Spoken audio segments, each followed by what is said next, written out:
So, I've been recording for 2 days with the sound off. I was looking at the wrong icon on the screen. So I feel like a dumb shit. But I've been practicing, right? For 2 days I've been practicing this message. Sexual jealousy versus the magic penny. And I think I've got it figured out how to say it without stumbling around as much. It's kind of complicated. It involves figuring out how my partner and I relate to each other, and we've had some conversations about it as I've refined the message. So hopefully this is going to be better because I keep screwing it up. The weather has been really interesting, and I've gotten some stormy weather and some other places that I don't usually record, and those are all lost. So today is an interesting day. It's wet and soggy. Here comes the yard jockey right next to my car. Oh, he's not gonna kill it. I like that guy. He always helps me find my trailers when they're lost. So we'll see how it goes today. Check back with you soon. So here I am in New York City. You probably recognized it already. See, that bridge says 12.4, but it's not really 12.4, thankfully, because I've been under it before. Because I'm 13.6, so that would be a bad problem. Sexual jealousy and the magic penny. So the magic penny, you may not have heard of. It's a song I taught when I was an elementary music teacher, and it goes, love is something if you give it away, give it away, give it away. In 1/4 mile, turn right on Old Fulton Street. If you give it away, you end up having more. It's just like a magic penny. Hold it tight and you won't have any. Lend it, spend it, and you'll have so many. They'll roll all over the floor. For love is something if you give it away. Give it away, give it away. Love is something if you give it away. You end up having more.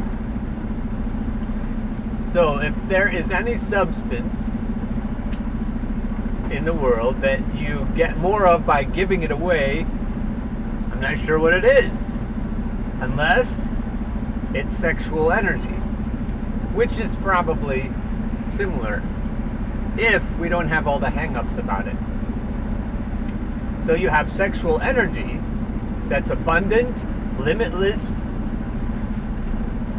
energizing, healing, and then on the other hand you have sexual jealousy, which closes loops. Also, monogamy closes loops. Turn right on Old Fulton Street. She has no idea where we are. So if you are in abundance, if you're in abundance and you have lots of whatever you need, you don't grip tightly, you don't hold on tightly to whatever it is, because you're not afraid. If you did lose some of whatever you have, you'll still have plenty. And if you think about it, especially if you're a woman, especially if you... In 1 mile, turn left on Atlantic Avenue.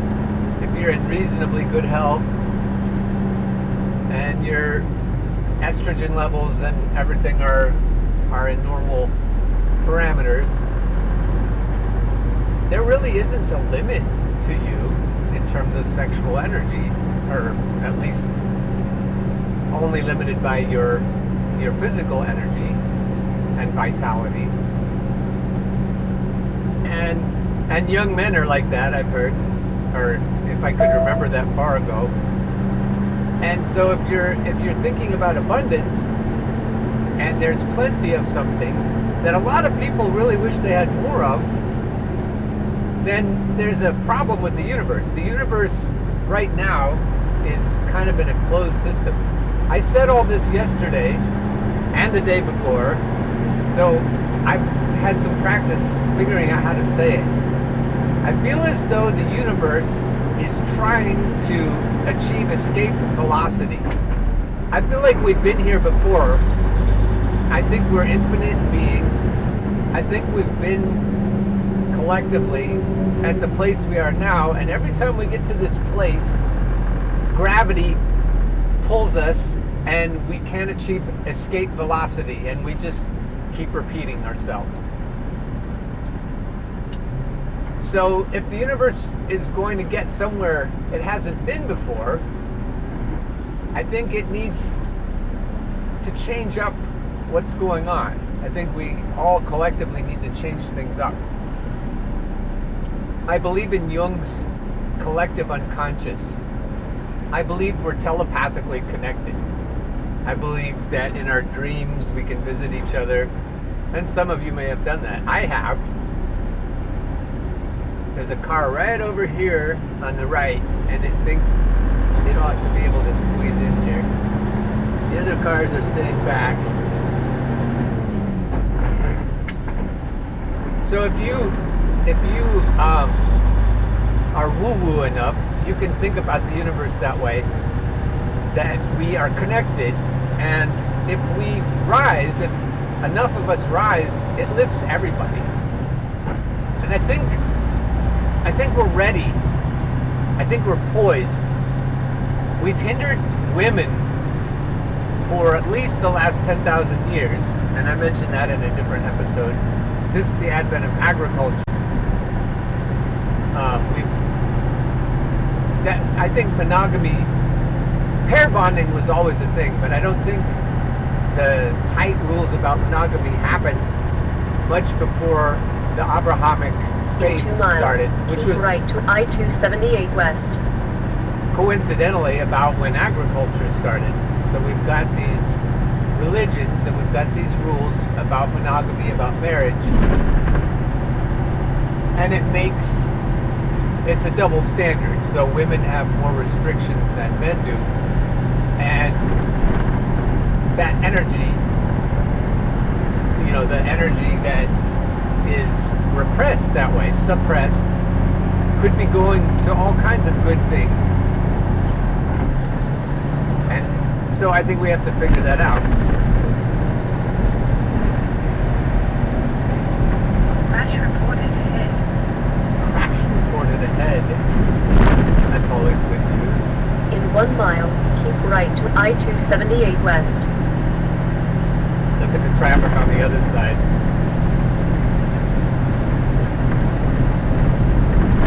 And look at the traffic on our side.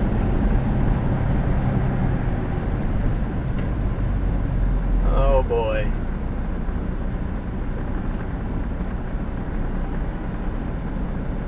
Here comes the ubiquitous car horns.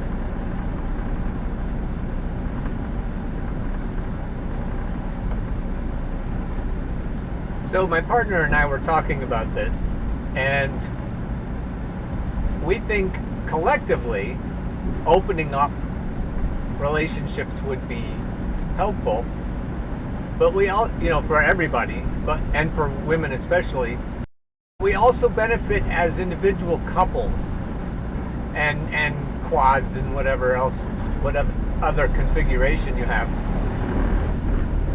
So in our own situation, we were monogamish for a while, like a few years. We just didn't seem to make the effort.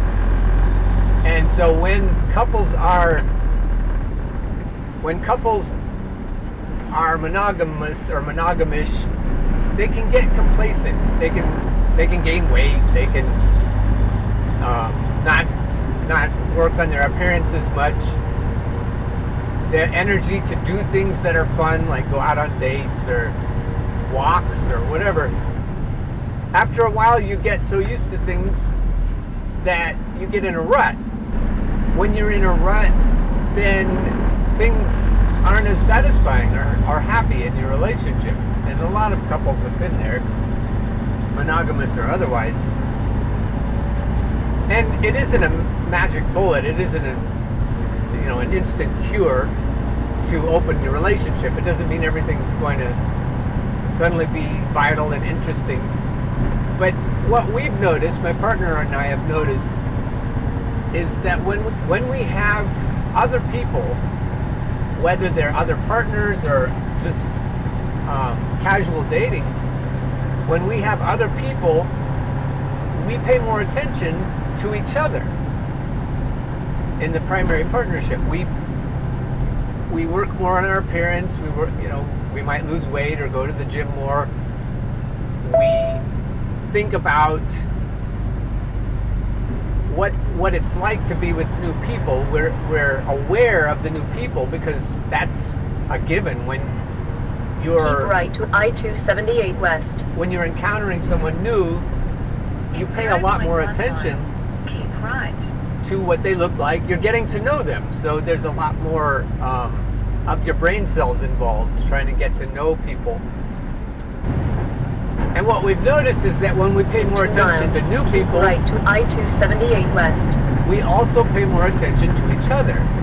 We see each other the way the new people see us. So we find that if we don't own each other, if we don't own each other's energy, because you can't have it both ways. You may see that new energy, you may love that new energy, but it doesn't all belong to you. You don't have any claim on it. Your partner may be happy to share, but the problem with patriarchal mores is that men seem to think that they have a right to anything a woman has. Her body, her labor, her enthusiasm, her encouragement, even with just friendships on the side. There are a lot of jealous men in the world who want every resource for themselves and for their offspring, which is still self-interest. I've explained that before. So if you want to have that energy, it has to be freely given. You have to choose freely to give your new energy, your new attentiveness, your new working harder on your appearance and all that. You have to freely give that to your partner, and your partner to you, if that opening the closed loop is going to be a benefit to you. Some barriers to, well, the biggest barrier is sexual jealousy. How do you get over the idea that your partner belongs to you exclusively? In evolution, it makes sense because men over millions of years keep right to I-278 West, have wanted to avoid providing resources for other men's offspring, even if their partner gives birth to those offspring.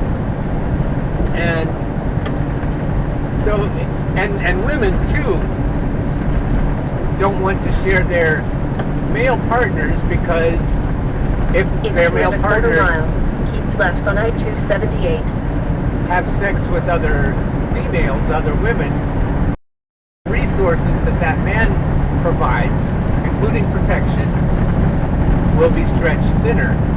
So it makes sense, mate guarding makes sense from an evolutionary perspective. And so we have to figure out how to overcome that if we want to enjoy the more bountiful abundance of freer sexual energy rules. If a man says, okay, I am happy to have more energy from you, I'm happy to see you in a new light, I'm happy that we're both trying harder in our relationship, I therefore am willing, because there's more energy for me too, for everyone. You know, you can base this on self-interest. Then I'm willing to, and if I'm your true loving partner, if I truly love you, then anything you do that makes you happy makes me happy. Even if you're getting more action than I am. That's something that happens sometimes. Keep left on I-278. I have to say that it is easier In 1 mile, keep left. for women to find casual dating partners than it is for men, for polyamorous men or men in an open relationship. But all that aside, both partners have to be willing to say, I'm happy for you no matter what. Whatever makes you happy makes me happy. And even though that kind of goes against evolution, it doesn't go against how I think we want to evolve as souls, as spirits. I think we want to become generous and loving. So that's a different kind of evolution, and I think that's what the universe is trying to get to. So figuring out how to not be jealous sexually is Keep left on a great way I-278. for that to happen.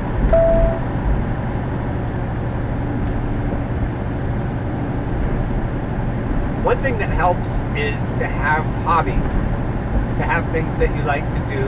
Keep left. Hazard reported ahead. So I Continue need on to I-278. keep going with this YouTube channel. It engages me. It takes time to edit the videos, and it gives me things to think about, to distract me if I need to be distracted. That's one help for sexual jealousy. The other help is something swingers sometimes do. Swingers will sometimes set up guidelines or ground rules. They may say things like, I need to be in the room with you when it's happening. Or they may say, if you go out on dates, I need to have approval of your date. I need to be able to approve the people you date. Or they may say, we both need to have a date on the same night, or we both need to have the same number of partners, or other.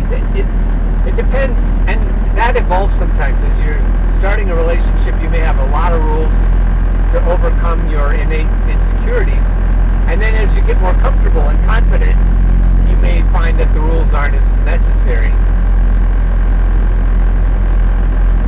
The other thing is, when you're jealous, you're afraid. You're insecure.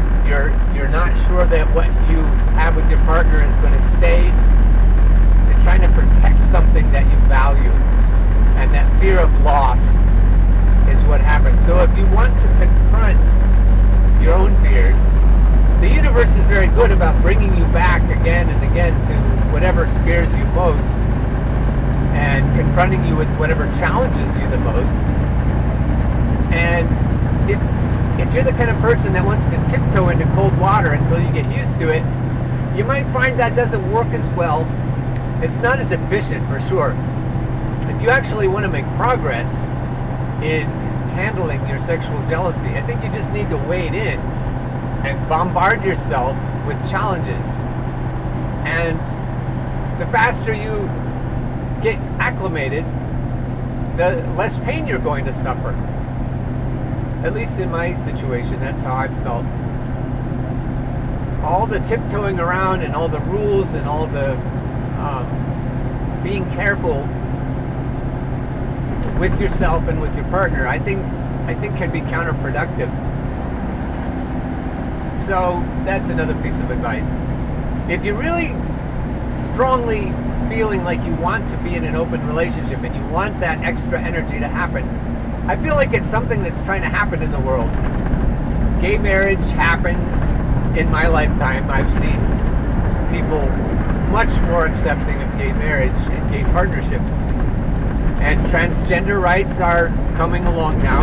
I gauge this based on conversations I have with university people. But even with truck drivers, I can see progress. And I can see progress with other issues, with feminism and racial issues. I'm not happy with how things are in any of those areas, but I can see that things are changing. And it may be that being open sexually, not non-monogamy, welcome to Staten Island, that may be the last holdout. I think it's very difficult for people to accept that. I think they may accept it for other people, but it's very difficult for them to imagine themselves in an open situation.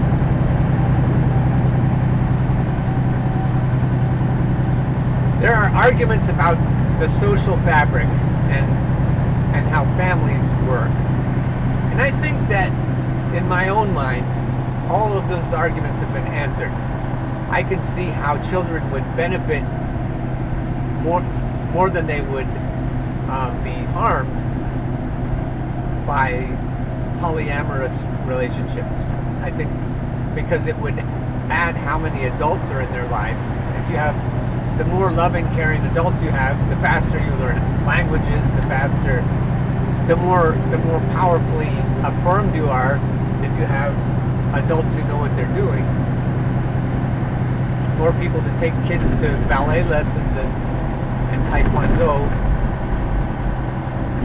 So I don't really agree with the arguments that non-monogamy will ruin our families. I think it, with good faith people, it would actually improve our families. It takes a village. So the biggest block is sexual jealousy to this rising of the universe that I think wants to happen, and rising within individuals that wants to happen. My subconscious mind is really skittish when it comes to opening up, when it comes to knowing my partner has other people. And what I have to do with my subconscious, because it's tricky to get under the hood, it's not always easy to tell what your subconscious is thinking. But when I do discover roadblocks, I think to myself, okay, I have to have a conversation with my subconscious and affirm him and reassure him, let him know, especially because I suffer from rejection sensitive dysphoria. Go look it up, it's really interesting. And it's easy for me to feel like a chump. It's easy for me to feel like I'm being taken advantage of. My subconscious goes on high alert when my partner is seeing other people, and it makes me paranoid. It makes me want to accuse her, and I know all those accusations come from my subconscious. It comes from years of evolution, millions of years of mate guarding. And so what my subconscious does is it throws up all these stabbings and jabbings and complaints and worries, and they can be relentless. And so to not have that, I have to have conversations with myself, make sure that I'm happy all the way to the bottom. And I think if we all do that work, that inner child work, and we go back to our childhoods, like I was talking about my dad last time, and we go back and we figure out what's bothering us and where it started, I think we can see what our fears are. What are we really afraid of? We're afraid of abandonment, we're afraid of rejection, we're afraid of losing something good in our lives, we're afraid that we're not worthy, we're ashamed and guilty, and we beat ourselves up, we're not patient with ourselves. I'm just summarizing other things I've heard from my students over the years, other things I've seen in myself. And that combination of woundedness and insecurity, anxiety in our subconscious mind will really wreak havoc on our ability to be a loving partner and be open-minded and open-hearted when it comes to sharing our partner with others. The part that will motivate you is that by sharing you end up with more, the magic penny. lend it, spend it, and you'll have so many they'll roll all over the floor. So you will have more if you can get yourself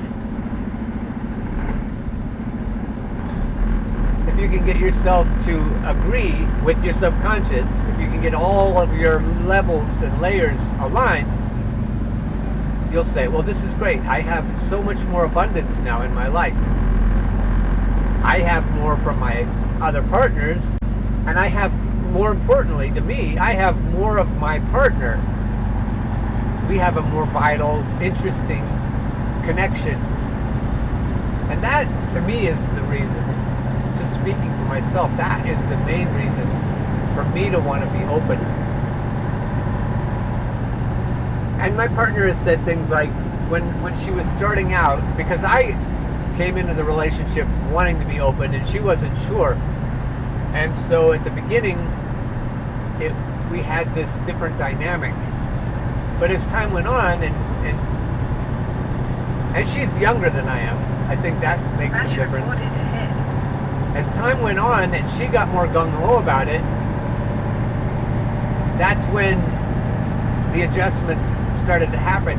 And that's when we noticed, both of us, that we started to pay more attention to each other, and that we just have more, like, both of us are more likely to stay up late or change our schedules around and do things that we wouldn't have done for each other. And then we're thinking to ourselves, well, why won't we do this for each other? There's that accident finally. It takes a long time for the pattern to loosen up again after an accident. It looks like it was with a truck. You hate to see that, but it looks like everybody was okay.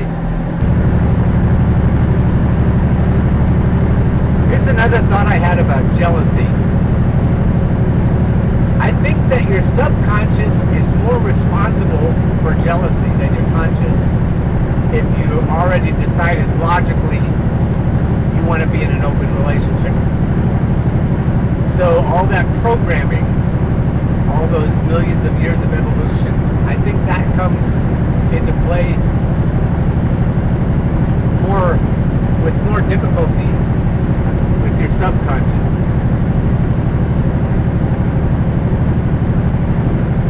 So if you're having discussions with your subconscious on a regular basis, and I think you need to get yourself in alignment with your subconscious, or get your subconscious in alignment with your conscious. If you've got good plans for yourself, you're trying to make your life better based on what you're learning, you'll have it all figured out, but then your subconscious won't want to come along for the ride. Your subconscious will block you and sabotage you. And I've never seen that in my life more apparently than with sexual jealousy. I don't think I have it all figured out, but then my subconscious has other ideas. So in the conversations with yourself, especially if your inner child is afraid of rejection, afraid of abandonment, afraid of looking stupid. Yep, there's that. Police reported ahead. Yes, all those are there. So that's why I use Waze, because I have a heads up. Even if it's only 100 yards or 100 feet, it's really helpful to know what's up ahead on the shoulder.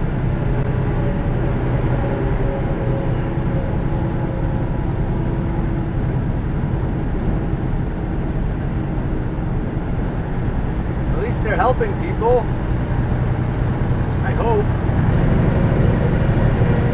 I believe that your subconscious controls more than your emotions and your reactions to things. I think I've noticed when my subconscious doesn't want to do something, the weather will change and there will be traffic problems to avoid, and all kinds of things conspire to cock block sometimes my subconscious is great at that. And that's woo-woo for sure, but if we're connected the way Jung says, at the subconscious or unconscious level, it makes sense that my subconscious could alter things in the universe in a way that would thwart my best laid plans, or help them, make the weather good, make the traffic good, make things work out smoothly. I think that when we're in accordance with our subconscious minds, we have more power than we can imagine. We have the ability to change everything. So those discussions with yourself are really important and can be very beneficial. Especially if you feel like everything's blocked. Everything you want to do is impossible and nothing seems to go right. There may be things about your own self, your own soul, if you will, that are objecting. I was just thinking about that because I was sneezing, and that's some kind of pollen in the air that my body is objecting to. But I was thinking, what if my subconscious just feels tedious today? I don't usually have huge problems with allergies, but sometimes I do. And I wonder, you can scientifically explain everything, but it doesn't rule out the quantum explanations. Science isn't overruled or underruled by the woo-woo part. So if our subconscious has that ability, if we're in alignment, maybe our allergies or our autoimmune problems or our chronic back pain or whatever it is, maybe we're out of alignment spiritually, emotionally, whatever word you want, and that causes us to become out of alignment physically and with our fellow humans and with our fellow circumstances. I think there's a lot to it, figuring out how to get under your own hood, figure out what your subconscious mind wants, and most of all, what it's afraid of and what it blocks. I think my subconscious blocks success of every kind. It blocks abundance. I think I'm chronically afraid of other people's reactions to my success, namely envy.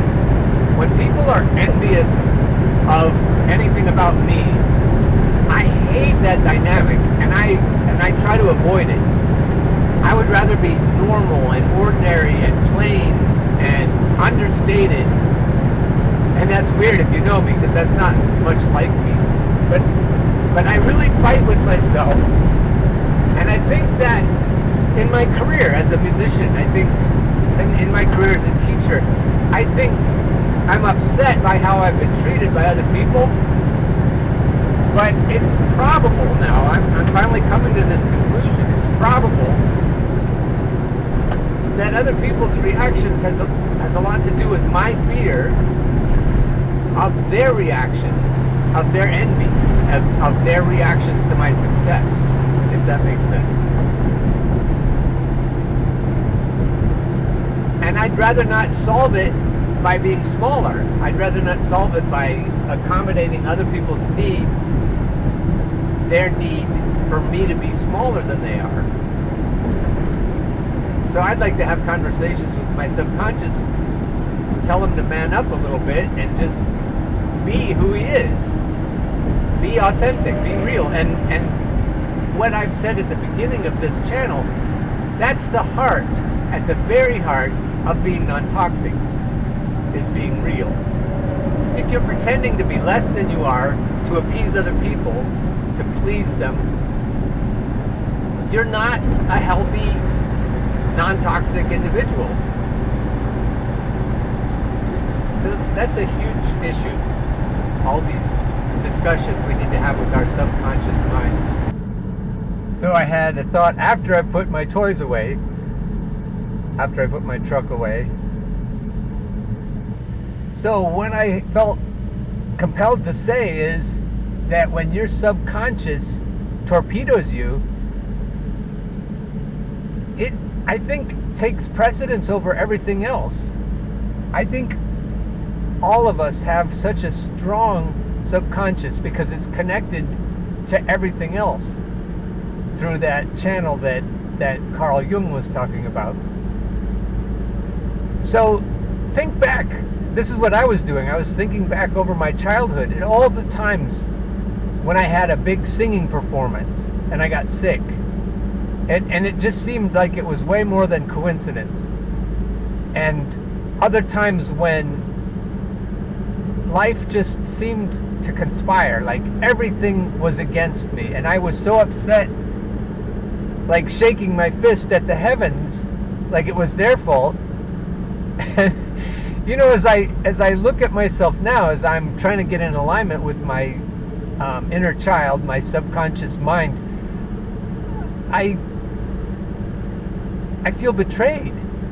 I look back at some of the most disappointing things in my life, like jobs I didn't get, or relationships that didn't work out, or really important things.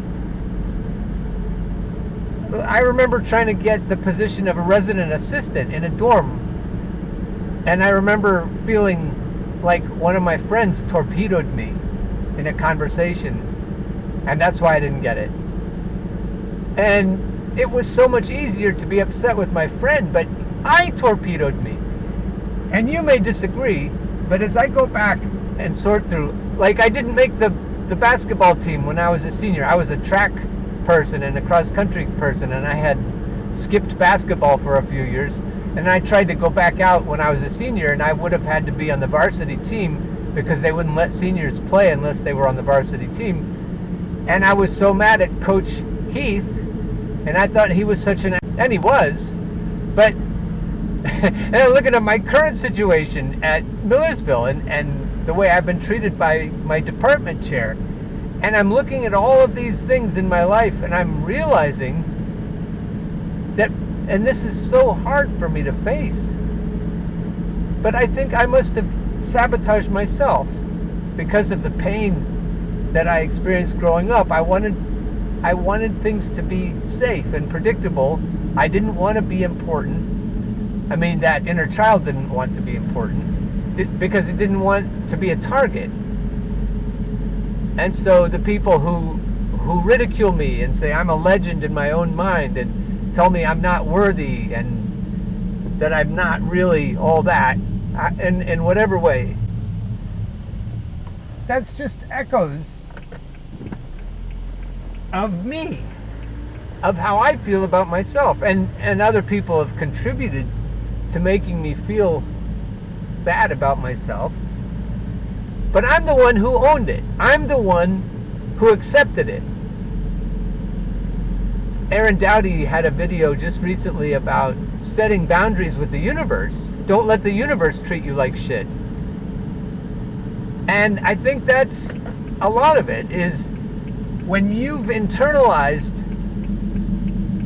abuse, and you, like children do, you know, when their parents divorce and stuff, when you've internalized it and made it your fault, made it because of something inherently wrong with you, you just set yourself up for abuse.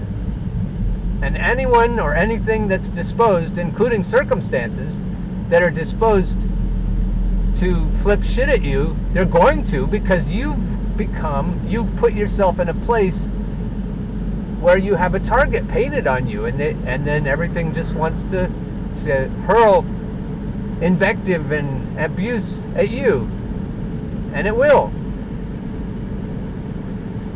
People who are waiting for the other shoe to drop, it's like, whose shoe is it? It isn't the universe's shoe. It's your own damn shoe. You're waiting for your own damn shoe to drop.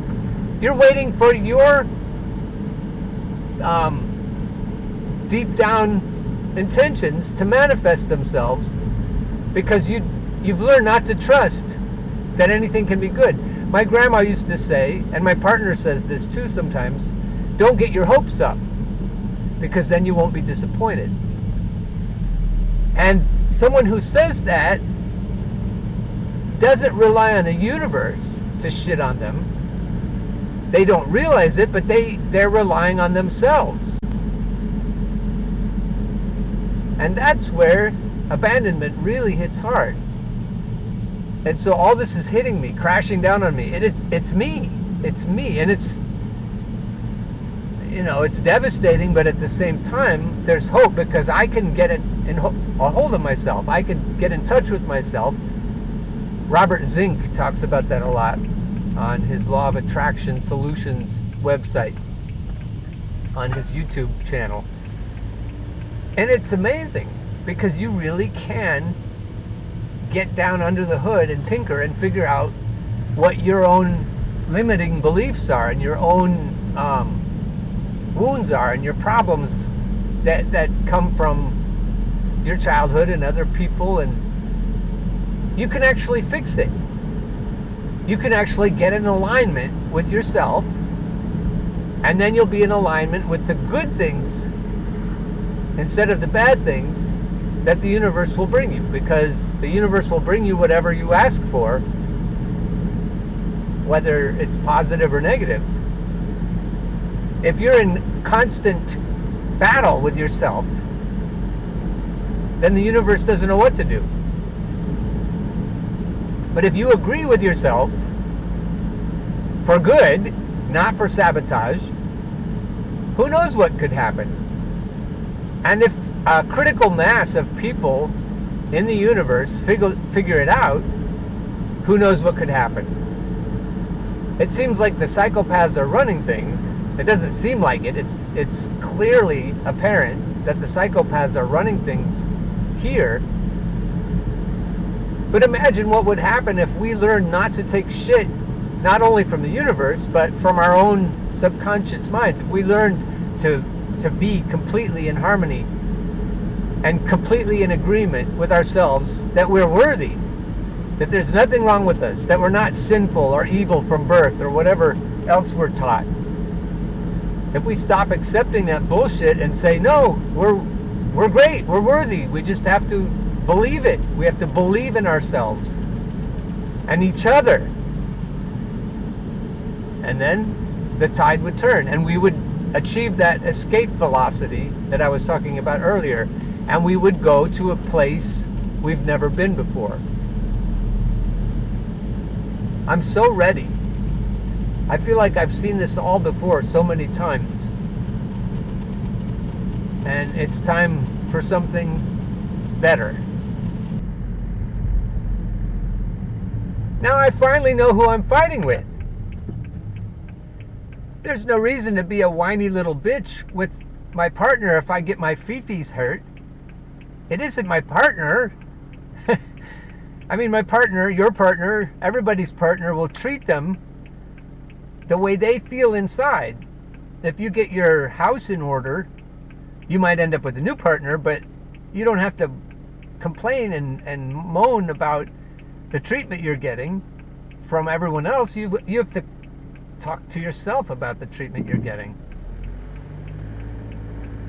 So that should make things smoother around my house, one way or the other.